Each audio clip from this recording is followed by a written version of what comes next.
Bila 5 kelemahan ini melekat pada diri generasi pemuda dan remaja kita, saya yakin mereka bukan saja menjadi pelopor pembangunan, melainkan virus yang menghancurkan, penghambat kemajuan, bahkan penghancur kejayaan bangsa.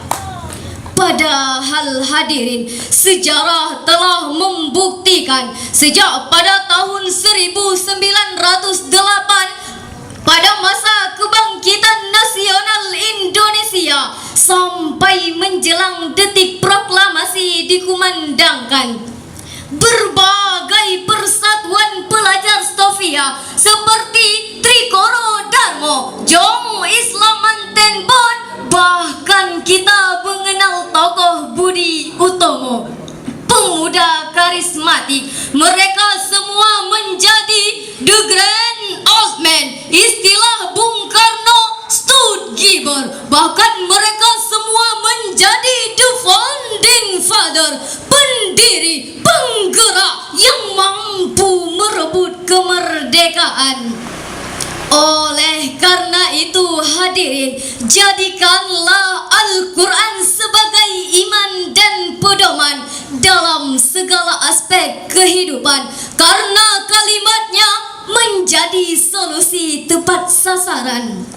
Bukalah mata wahai pemuda Aceh, cuplikan kecil perjuangan anak-anak Aleppo di pengungsian Syria, di tengah dentuman senjata Zionis, di tengah pekikan tangisan bayi tak berdosa, kelaparan melilit perut kala datang tim kemanusiaan menawarkan biskuit. Dengan tegar mereka berkata, kami butuh mushaf, kami butuh Al-Quran. Ketenangan hati berada dalam kalimatnya. Hadirin, negeri ini butuh solusi akurat, tepat dan cermat dalam menyelesaikan problemnya. Pemuda Indonesia adalah pemuda yang tidak hilang kendali di tengah jalan, pemuda yang meyakini di relung hatinya bahwa Al-Quran di dadaku.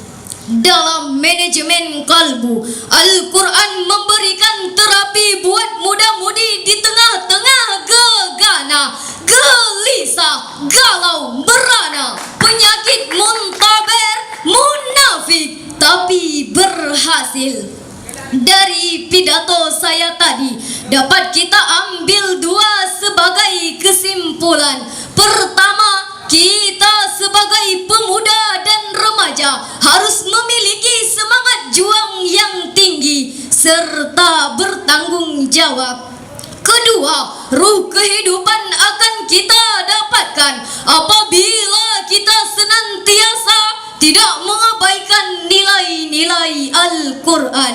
Demikian pidato saya.